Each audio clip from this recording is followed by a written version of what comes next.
Good morning, friends. We are back on week 5 for the purple martins. We're very excited today. We might see some eggs.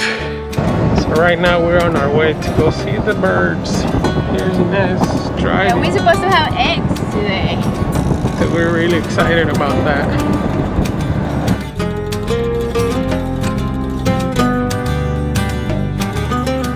Good morning. Hey, how are you? Good, how are you? Good. So Inez is just using the clippers to cut the grass around here because it's getting tall.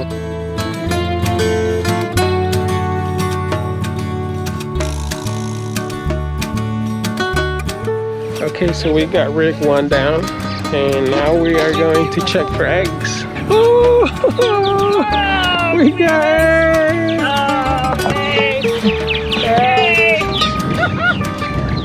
We got first egg laid. We got an egg. So we know that.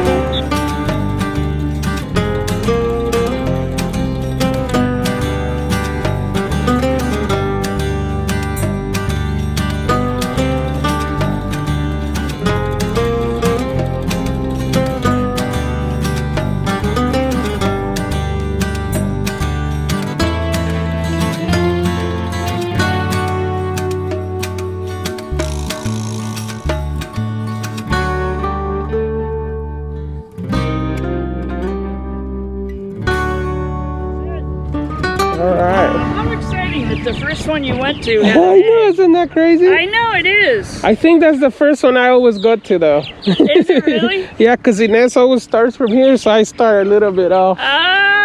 But that's so weird awesome. So Darlene, how long have you been doing this?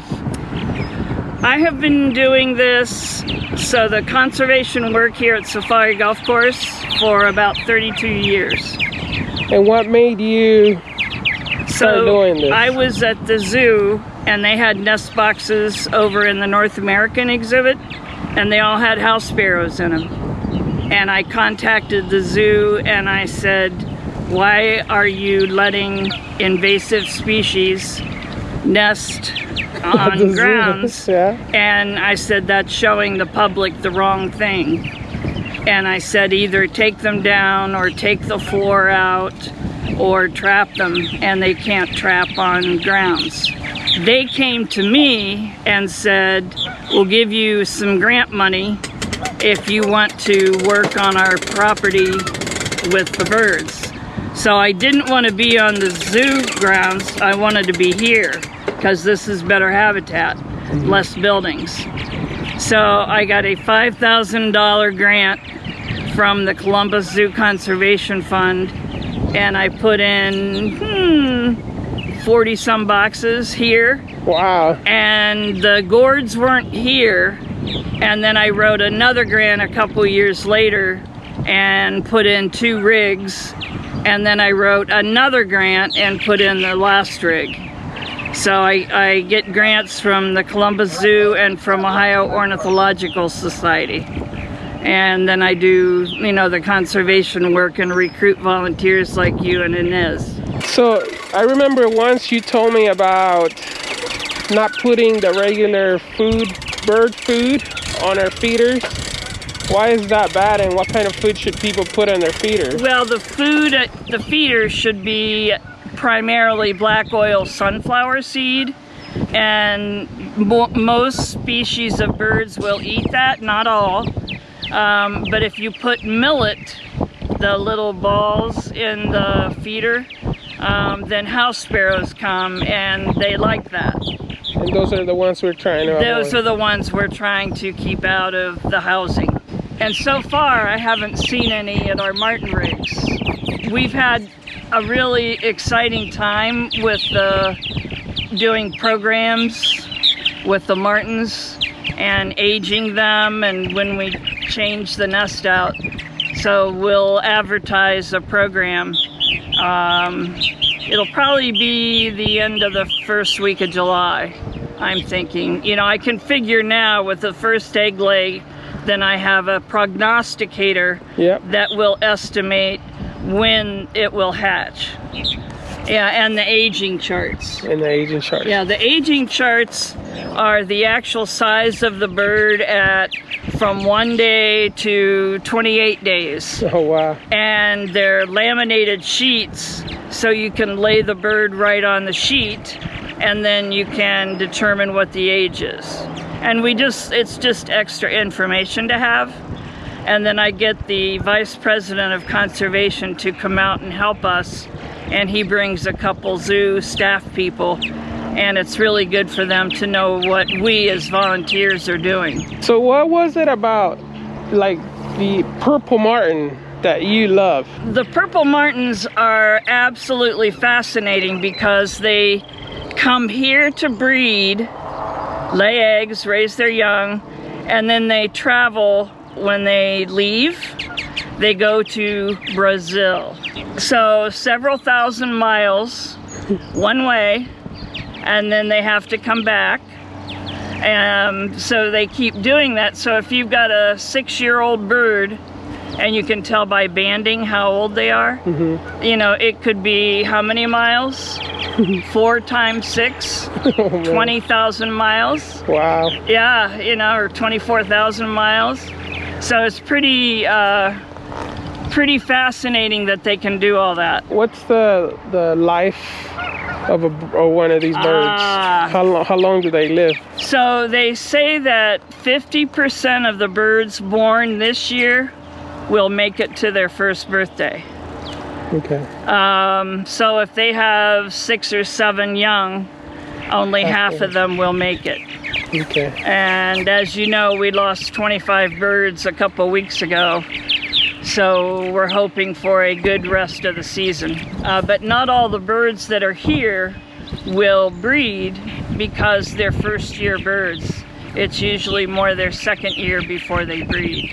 Are these birds like like ducks and stuff like that, where they always mate with the same partner, or they don't? No, not necessarily. They kind of do that when they get here, and sometimes they, you know, will fight a little bit with each other. Females will fight, or the males will fight. Sometimes we'll have 3 birds in one gourd, you know, and they're trying to volley for the position, see who gets who. And the purple martin is the largest of our swallow in North America, and it's also the most sought after. So people think it is just icing on the cake to have purple martins nesting on their property. And these are, I was also reading that these are the birds that actually, they seek out human help. Yes, they like to be close to buildings.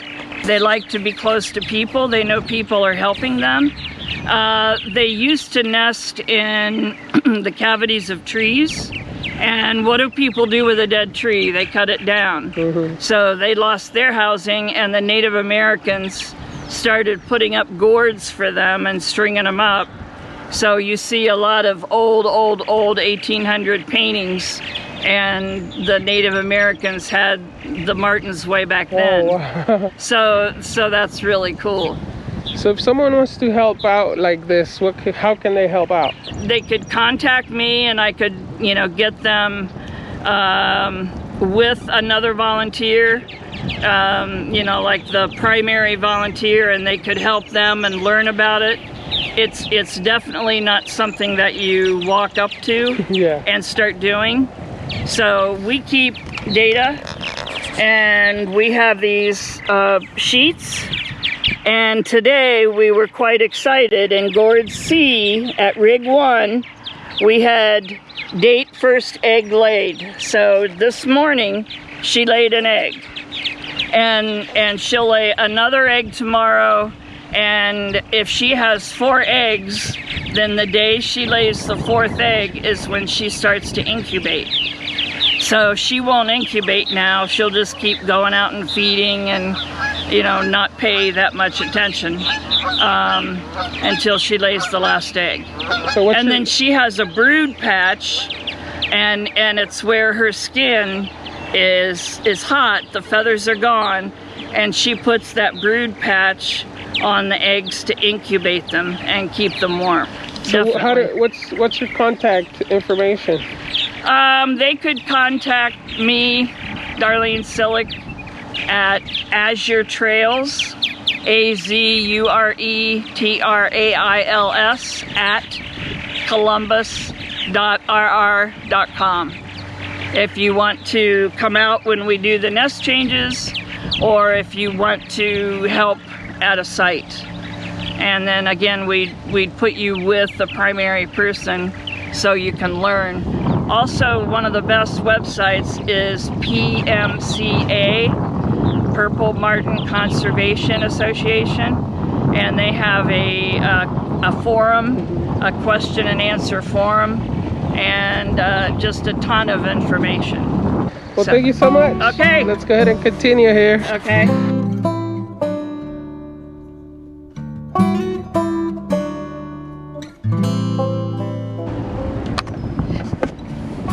Okay, be happy. Oh, we have Be happy. We have two eggs on E. E? E. Oh, wow, exciting. Hey, I'm jealous. So they only lay an egg per day? Yeah, one. One egg per day. Oh, wow.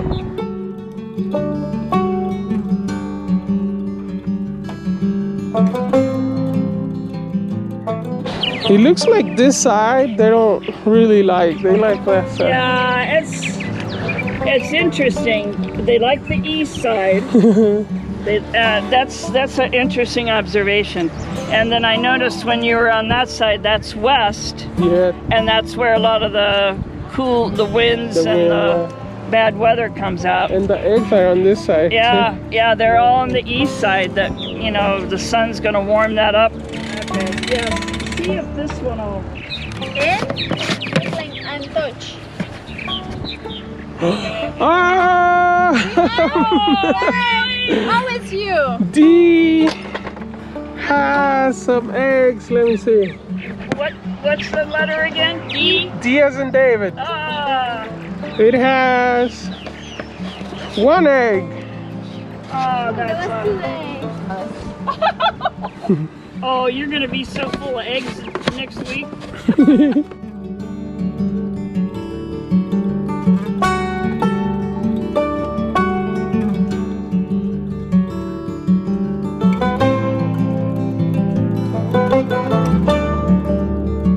So what do you think about today? I'm very excited. Each rig, they started today. Yeah. Yeah, one of them started yesterday. So we'll definitely have the prognosticator and the charts next week. And I'm also very happy nothing's dead. Yeah. Yeah, so they're finding food better. Definitely a lot better, but I'm very happy.